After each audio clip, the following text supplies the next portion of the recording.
Ni shukuru kwa shuhuda zote ambazo zimetolewa. Kwa kweli kuna vitu nimejifunza katika madhabahu hii, lakini pia yote kwa yote tumshukuru Mungu kwa kuwa yeye ametenda yote hayo. Sasa niseme tu kwa ufupi, mniandikie kichwa kinaitwa amua moyoni mwako. Amua moyoni mwako ibada zako zote utakazohudhuria katika mwaka huu ziwe za maana na ziwe za faida katika mwaka wako au katika maisha yako pia.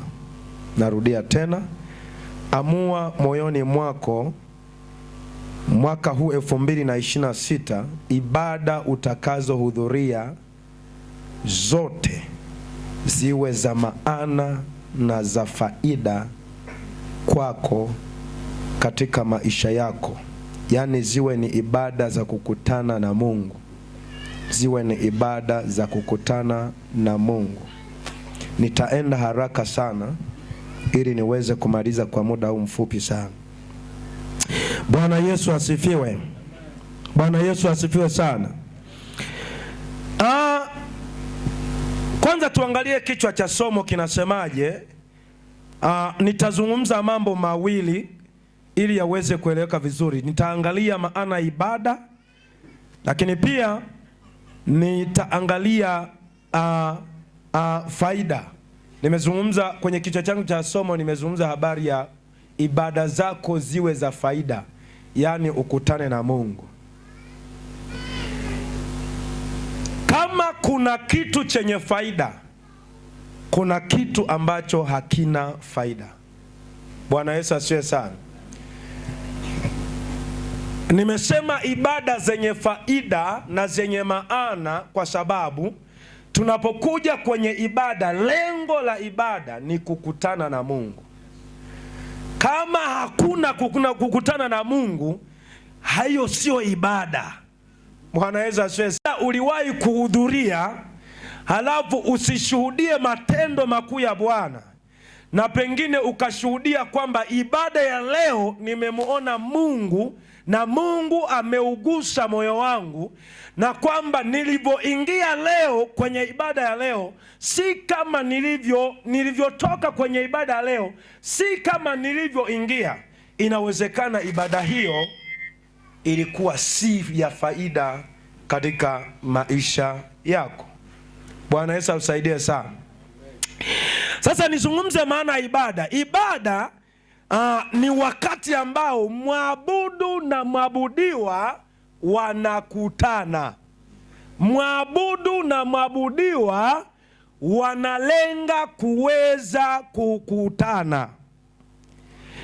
Ibada ambayo mwabudu na mwabudiwa hawakutani, hiyo sio ibada. Mara nyingi sana swala la kuabudu ni tendo ambalo linafanyika katika ulimwengu wa roho. Halo? Bwana Yesu asifiwe. Swala la kuabudu ni jambo ambalo linafanyika katika ulimwengu wa roho. Lakini pia kwa sababu linafanyika katika ulimwengu wa roho, ni tendo ambalo linaambatana na tendo la imani. Sema amen. Bwana Yesu asifiwe sana. Bwana Yesu asifiwe. Ni tendo ambalo linafanyika katika ulimwengu wa roho, na ni tendo ambalo linaambatana na kitu kinaitwa imani. Inawezekana mimi ni mshamba sana ninaposema sijawahi kukutana na Mungu live. Nikutane na Mungu live kama mtumishi wa Mungu, mzee wa kanisa, ninavyokutana naye namna. Inawezekana mimi ni mshamba sana. Bwana Yesu usaidie sana. Lakini ninachokiamini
ulimwengu wa roho.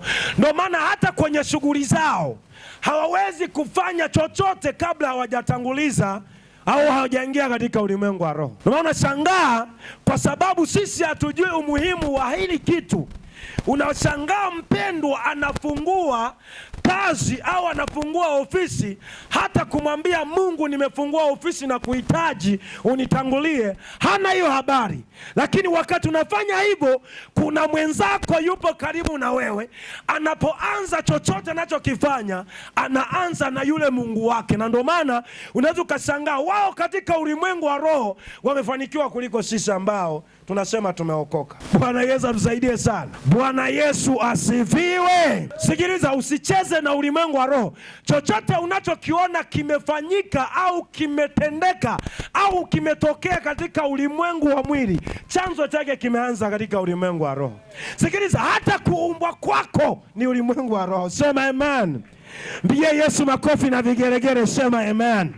Ni ulimwengu wa roho. Kwa hiyo swala la kuabudu, la ibada ni la muhimu sana sana sana, kwa sababu katika ibada ndo tunakutana na Mungu. Sema amen. Bwana Yesu asifiwe. Nilikuwa najaribu kuangalia wakati tunaendelea na ibada. Wakati tunaendelea naona kuna uwepo wa Mungu, kuna wingu la Roho Mtakatifu.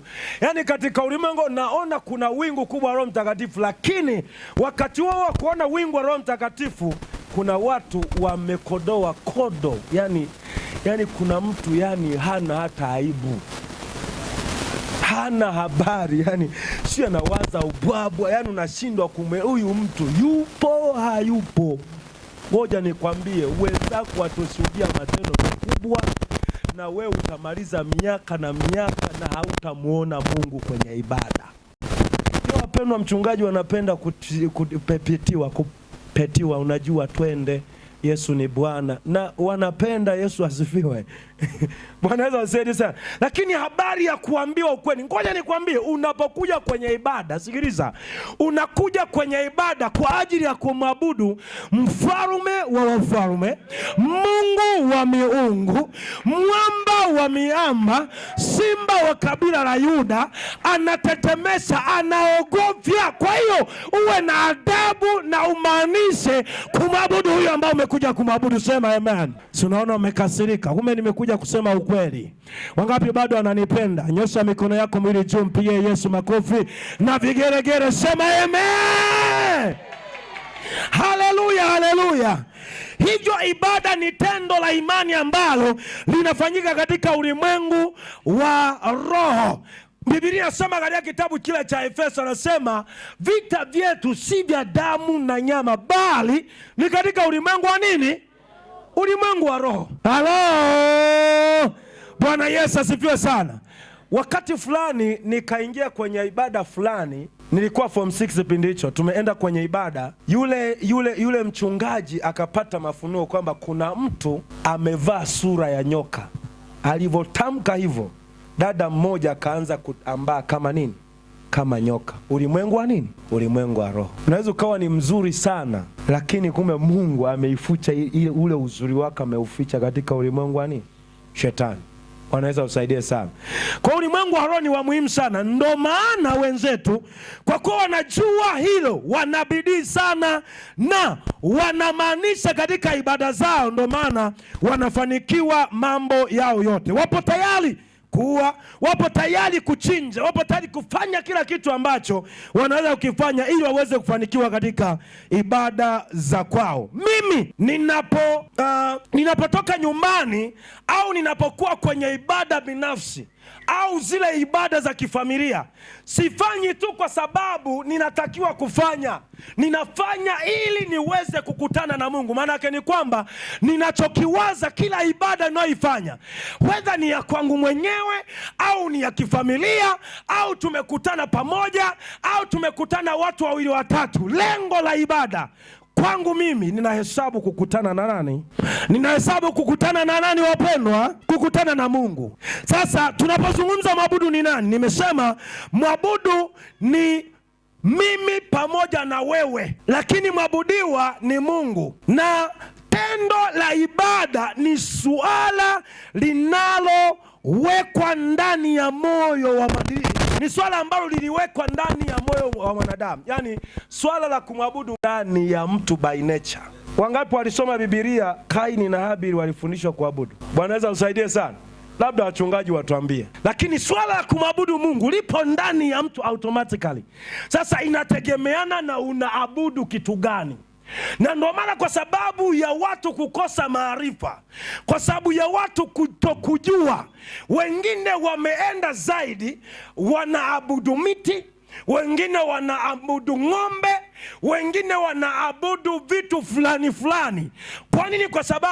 Kwa sababu ndani ya mwanadamu kuna ile roho ambayo automatically inahitaji msaada wa nani? Wa Mungu. Sikiliza, na mbaya zaidi, kuna watu wengine licha ya kwamba wanasema wameokoka, wengine bado makanisani wanatusumbua, bado wamekamatwa na ile miungu ya nyumbani kwao. Kule kwetu inapofika kipindi cha kitu kinaitwa salo, nyie hamkijui. Bwana Yesu usaidie sana. Makanisa mengine wanatamani hata kufunga makanisa kwa sababu watu hawapo. Lakini zile ni ibada za kimila ambazo zinaambatana na maagano. Watu wanatoka makanisani wanaenda kipindi hicho kwa ajili ya kuabudu. Bwana Yesu usaidie sana. Sikiliza, wengine wanapotaja magari, wanapotaja farasi na pesa walizonazo, sisi tunalitaja jina la Yesu. Sema amen. Sisi tunaliabudu jina la Yesu. Biblia inasema kwa kupigwa kwake sisi tumekombolewa, kwa kupigwa kwake sisi tumewekwa huru. Kwa hiyo hauna sababu ya kutaabika kwenda huku na huku kwa ajili ya kutafuta miungu mingine. Mungu mwenyewe anasema yeye ni Mungu mwenye wivu. Bwana Yesu usaidie sana.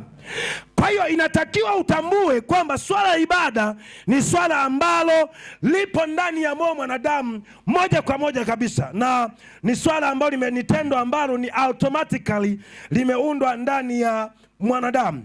Ndio maana mtu kwa kukosa maarifa, wengine kwa kukosa elimu, wengine kwa kutokujua, wapo tayari kuunda miungu yao ili waweze kuiabudu. Katika kitabu cha Matendo ya Mitume 17:22 naomba utasoma kwa wakati wako.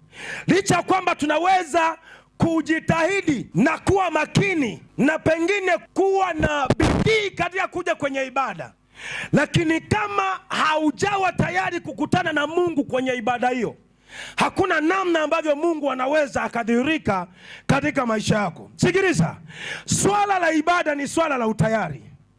Hata unapotoka nyumbani au kabla ya kutoka nyumbani au wiki inapoanza, sikiliza, ninatamani unanisikiliza mahali hapa, hata inapoanza Jumatatu, moyo wako utayarishe kwa ajili ya ibada na ratiba ya wiki ambayo imeanza katika wiki hiyo.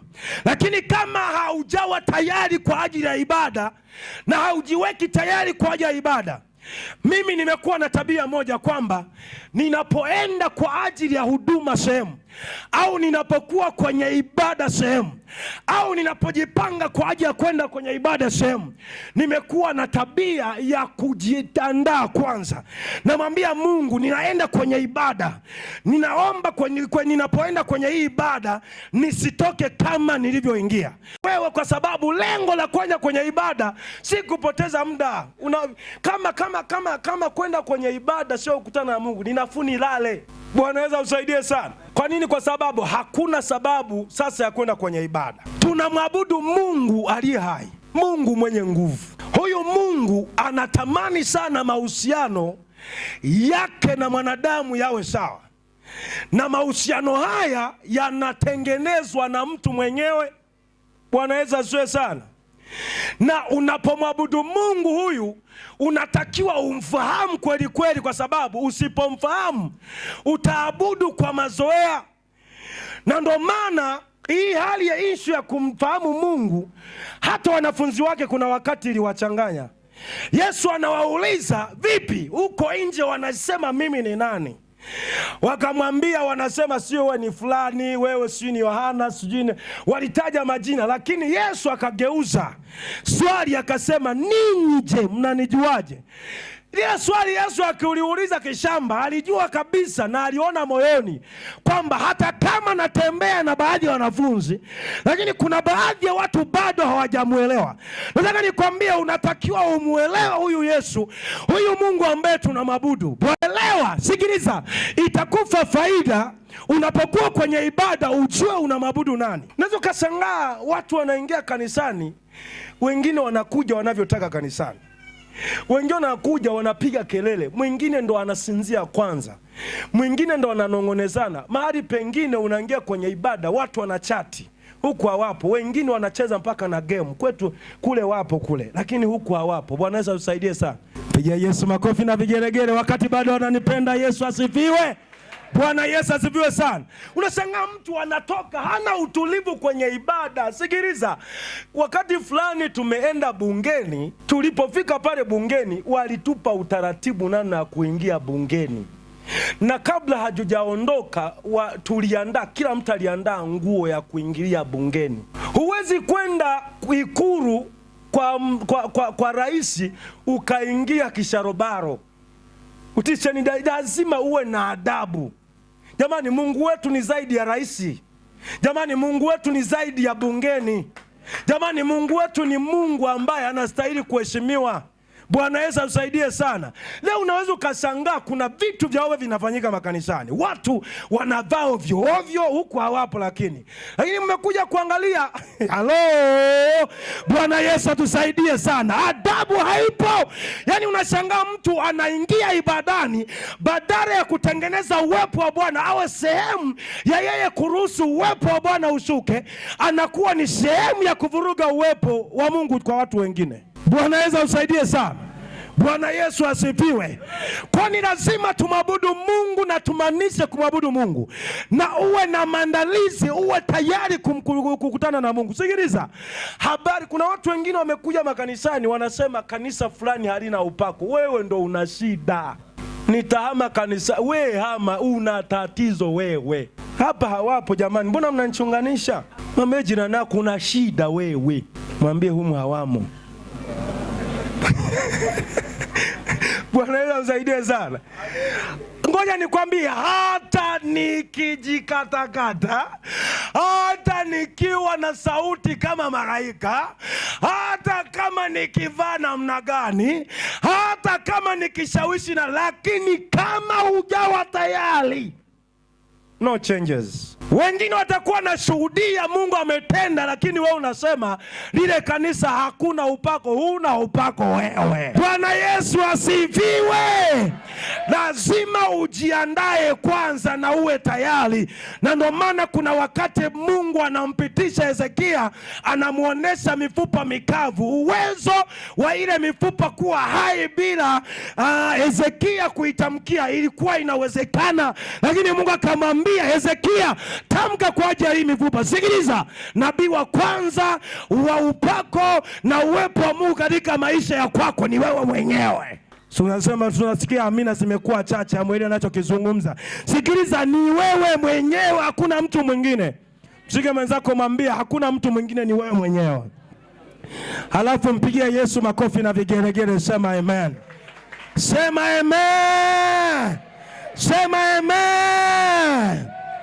Utasoma katika kitabu cha Luka 9:18 mstari wa 20. Tamani ibada zako ziwe za faida. Naomba unisomee kitabu cha Samueli. Nitasoma vitabu viwili tu afu namaliza. Samueli wa kwanza 1 na ule mstari wa 3 hadi pale nitakapokuambia. Naomba unisomee. Samueli wa kwanza sura ya kwanza mstari wa 3, Biblia inasema na mtu huyo alikuwa akikwea kutoka mjini kwake mwaka kwa mwaka ili kuabudu na kumtolea Bwana wa majeshi dhabihu katika Shilo. Ndio. Na wale wana wawili wa Eli, Hofni na Finehasi, makuhani wa Bwana, walikuwako huko. Ndio. Hata siku ile ilipofika, Elikana alipotoa dhabihu kumpa mkewe Penina sehemu, akawapa na watoto wake wote. Ndio. Waume kwa wake.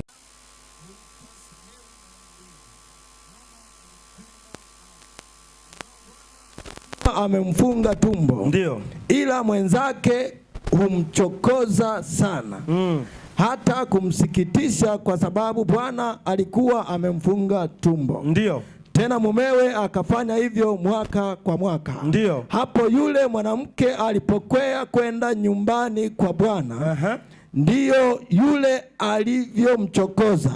Basi kwa hiyo yeye akalia asile chakula. Ndiyo. Elikana mumewe akamwambia, Hana, unalilia nini? Luka 12, nenda 12. 12 Biblia inasema, ikawa hapo alipodumu kuomba mbele za Bwana. Alipodumu kuomba mbele za Bwana, ndio. Eli akamwangalia kinywa chake. Eli alimwangalia kinywa chake. Basi Hana alikuwa akinena moyoni mwake. Alikuwa akinena moyoni mwake. Midomo yake tu ilionekana kama anena. Ananena, ndio. Sauti yake isisikiwe. Hakuna aliyesikia sauti yake. Kwa hiyo huyo Eli alimdhania kuwa amelewa. Sikiliza, Biblia inasema alimdhania kuwa amelewa. Biblia inasema kuna mtu mmoja anaitwa Hana. Hana alikuwa na changamoto ambayo ilikuwa sio nzuri. Sikiliza, ninapozungumza habari ya utasa sio nzuri, na hakuna mtu ambaye anatamani awe tasa, hakuna hata mtu mmoja. Sasa Biblia inasema katika kati hizo za kuwa na sifa hiyo, Biblia inasema huyu mama akawa amepata changamoto mpaka ya kuchekwa na mke mwenza. Lakini wakati hai hiyo inaendelea, Biblia inasema mme wake alifanyika kuwa faraja. Sikiliza, kuna wakati fulani unapitia changamoto fulani kiwango ambacho hata yule anayekufariji unaona ni kama anakucheka. Bwana Yesu asaidie sana. Umekutana changamoto, unasema kama ungekuwa ni wewe unafikiri ungeweza. Biblia inasema Hana aliweza kusaidiwa na kufarijiwa na mume wake. Kuna wakati fulani tulipata changamoto kwenye familia yetu. Kaka yangu mkubwa alipata shida, mke wake akawa ameshindwa kuconceive mapema. Nafikiri ilienda kama miaka 5 hivi. Bahati nzuri kwetu sisi tumeokoka na wazazi wetu walitulea katika na changamoto kusema havikuwepo, lakini bado licha ya kwamba tulinyamaza, yule shemeji yetu alikosa amani kabisa. Bwana Yesu usaidie sana. Nakumbuka kulikuwa na changizo la FPST. Kipindi hicho nilikuwa najipanga kuoa, nikatoa pesa niliyokusanya kwa ajili ya harusi, kitu kama hicho. Nikaitoa nikasema natoa kwa ajili ya Bwana ili shemeji. Ilikuwa sio kipindi hicho, lakini kuna pesa nilitoa sadaka kwa ajili ya shemeji, na ndio muujiza wake wa kufunguliwa akapata mtoto. Bwana Yesu amsaidie sana. Sasa shemeji, nazungumza haya ili uweze kuelewa kwamba uone mazingira ambayo wale ambao hawajapata mtoto au kuna mtu fulani ana changamoto, kuna wakati fulani unapitia kwenye changamoto kiwango ambacho hata mtu akikufariji hauoni tumaini ya yale ambayo anakufariji, na wakati mwingine unaona ni kama Mungu amekuacha, unaona ni kama Mungu yuko mbali na wewe kiwango ambacho mtu mwingine anaamua hata kwenda kwa waganga, anaamua kuangalia ni namna gani anaweza akapata msaada, kumbe anaingia kwenye shimo na utelezi. Bwana Yesu msaidie sana.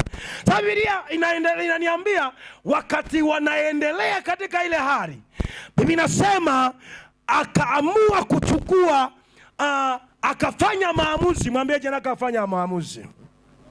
Bwana Yesu asifiwe sana. Akafanya maamuzi ya kwenda mbele za Bwana.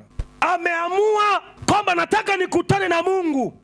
Biblia inasema maombi aliyoyafanya Hana yalimchanganya hata mtumishi wa Mungu. Anamwambia Hana, imekuwaje? Mbona sikutegemea kama uko hivyo? Yaani umelewa kabisa live.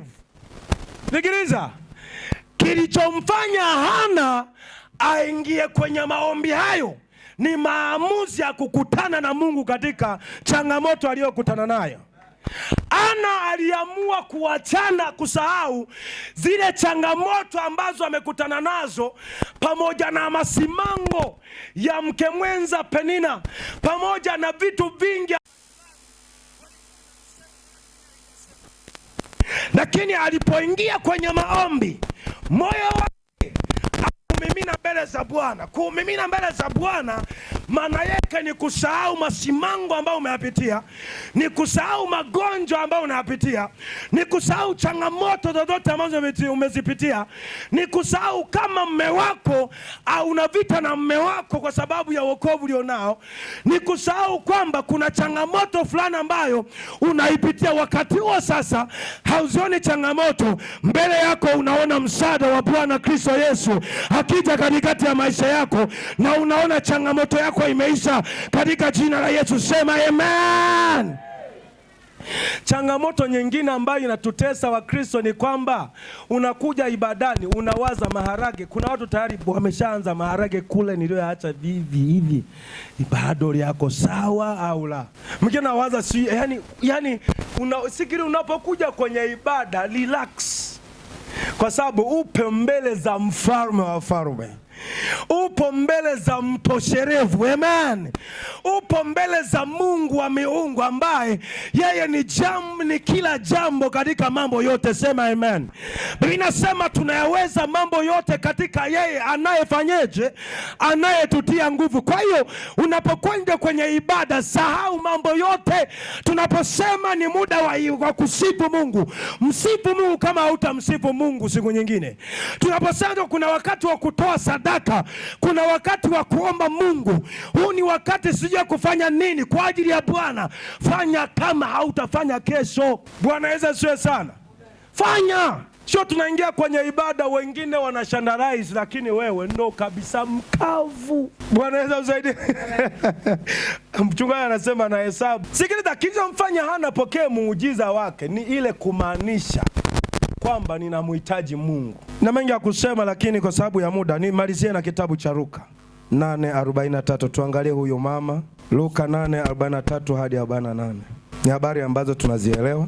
Tusome Luka 8:43. Biblia inasema na mwanamke mmoja ambaye ametokwa na damu muda wa miaka 12. Na mwanamke mmoja aliyetokwa na damu muda wa miaka 12, aliyekuwa amegharimiwa mali zake zote. Mali zote ziliisha kwa sababu ya kugharimikiwa, ndio. Kwa kuwapa waganga. Aliwapa waganga na wauguzi, ndio. Asipate kuponywa na mtu yeyote. Licha kwamba alifanya hivyo, hakuna ambaye aliweza kumponya, ndio. Alikwenda nyuma yake akaugusa upindo wa vazi lake. Alikwenda nyuma yake akagusa pindo la vazi lake. Yes. Na mara hiyo kutoka damu kwake kulikoma. Damu yake ikawa imepona, ndio, imekoma. Yesu akasema, ni nani aliyenigusa? Ni nani aliyenigusa? Basi watu wote walipokana, Petro alimwambia, Bwana mkubwa, ndio, makutano haya wanakuzunguka na kukusonga. Yesu akasema, mtu alinigusa. Sikiliza, Biblia inasema kuna mama mmoja, kabla kuna mahali pengine Biblia inasema yule mama alizingatia moyoni. Aliamua moyoni akasema, leo msiba wangu, kuna mwanaume fulani anapita, leo msiba wangu utakoma. Biblia inasema yale maamuzi yakampa nafasi ya kuchukua hatua, yakampa nafasi ya kuwa jasiri. Watu wa design hiyo kipindi hicho walikuwa na tengo kwa sababu walionekana ni watu wanalaana fulani hivi, lakini walikuwa na tengwa. Kwa hiyo huyu mama hakujali msiba alionao, hakujali amechekwa mara ngapi, hakujali ametengwa mara ngapi. Biblia inasema akazingatia moyoni, akaondoka kaenda. Inawezekana kuna watu walikuwa na mjua, alimwambia achana na habari za kukaribiana na huyu mheshimiwa. Biblia inasema akaenda. Yeye alisema akiligusa pindo la vazi la Yesu, msiba wake utakuwa umeisha. Hakutaka mambo mengi. Maandalizi ya moyoni. Unajiandaa, unasema hapana nitesa, lakini leo hapana, nataka nikutane na Mungu. Biblia inasema alipojipenyeza, alipogusa pindo la Yesu, Yesu akakusikia kitu cha tofauti, akasema no. Kuna kitu cha tofauti nimekisikia, kuna mtu amenigusa. Halo? Kuna mtu amefanyeje? Kuna mtu amenigusa. Ngoja nikwambie, ule mguso ulikuwa sio wa kawaida. Kulikuwa na watu wengi ambao walikuwa na shida, tena ilielekana kubwa kuliko yule mama. Lakini unaweza ukajiuliza kwa nini Yesu hakusikia kitu cha tofauti? Mnafikiri hakuna watu waliomgusa wengine? Lakini kwa sababu yule mama aliamua kasema, no, leo lazima iwe mwisho. Ninataka nifanye agano na Mungu, niwe na ibada na Mungu, nikutane na Mungu siku ya leo. Biblia inasema watu wakasema, Yesu, wewe unaposema kuna mtu amenigusa, wakati kuna watu wengi kiasi hiki, Yesu akasema kuna mtu amenigusa. Sikiliza, ibada zako zimguse Kristo Yesu, ndio utaona Mungu, mkono wa Bwana. Kuna wengine hapo, kuna watu hapo kanisani hawamgusi Yesu, kazi yao ni kumzonga Yesu. Biblia inasema, Petro akasema, hivi unasemaje? Yaani wewe watu wote wanavyokuzonga unasema kuna mtu amenigusa. Mshike mwenzako mwambie acha kumzonga Yesu. Halo! Mwambie mguse Yesu. Bwana Yesu asifiwe sana. Ngoja nikwambie kilichofanya ile damu stop moja kwa moja pale. Si kitu kingine, ni maamuzi ya yule mama ya kukutana na Yesu. Sio kitu kingine. Yaani hakuna kitu kingine, ni maamuzi ya yule mama. Sikiliza, unaweza kuamua kwamba shida hii siitaki na ikaisha. Unaweza ukaamua hapana, mwaka huu nataka nimwone Mungu, na Mungu akakuonesha maajabu ya kwake. Sema amen. Acha kuishi kwa mazoea. Nasikiliza, na kwa sababu ni mwaka ndo umeanza, amua utembee na Yesu sawasawa, na Mungu abadilishe historia ya maisha yako. Usiupokee mwaka kwa sababu ni kupokea tu. Sikiliza, kupokea mwaka mpya huambatana na utu upya ndani yako. Inakuwa na marafiki wa hovyo, achana nao, temana nao. Halo! Kama ulikuwa ni mtu wa urafi, hata utaki kuomba Mungu kwa sababu ya urafi, unasema hapana, hizi tabia hamna. Kama ulikuwa unakula bila budget, ndio maana watu wengine wanatumia pesa. Sikiliza, kuna wakati mwingine unatumia pesa ambayo ingekusaidia kesho. Shida inaingia, halafu una namna, unasema sina hela, uliharibu. Unajua kuna watu ni mafisadi, wanajifisadi wenyewe. Mama askofu anajua, nilikuwa nafundisha habari ya uchumi. Nikasema pale kwetu kuna kisenta fulani hivi. Nilipita nikataka kununua muhindi, nikakumbuka kesho watoto natakiwa wale nini? Wanywe chai. Nikaamua kuachana na kununua nini? Muhindi. Ishi kwa budget brother. Mara ngapi umepoteza hela? Unajua kuna wakati mnapoteza hela nyingi hamjui. Mtu anaenda nyumbani, anatoka nyumbani, anaenda kununua nyanya, anakutana na kitu kingine, ananunua. Huo ni kudiani ni matumizi mabaya ya pesa. Hajui. Bwana Yesu asaidie sana. Ningekuwa nafundisha, ninasoma fulani ambalo ninafundishaga. Yaani ungejidharau, ungesema kuna pesa kumbe nilitumia, kumbe zingenisaidia baadaye wakati wa uhitaji wangu. Bwana Yesu asaidie sana. Kwa mwaka huu ambao tumeuanza, vile vitabia takuwa mtu mpya, jenga tabia mpya ambazo ni positive. Sema amen. Bwana Yesu asifiwe sana. Zitakusaidia. Unajua shida inayokuja ni kwamba tunaingia mwaka mpya na tunaingia na vile vitu vya kizamani. Hauwezi kuona badiliko. Yaani utakuwa ni mtu yule na watu watakuona ni mtu yule. Bwana Yesu asaidie sana. Nimeenda haraka, muda huu nao unanitesa. Lakini hakuna shida, sasa nitafanyeje? Kwa kuwa Mungu ameshatuhudumia. Si tuishie hapa jamani. Mungu abariki sana. Wakati mwingine tukiwa na muda mzuri na nitaenda utaratibu na fafanua na nini. Lakini Bwana tubariki sana.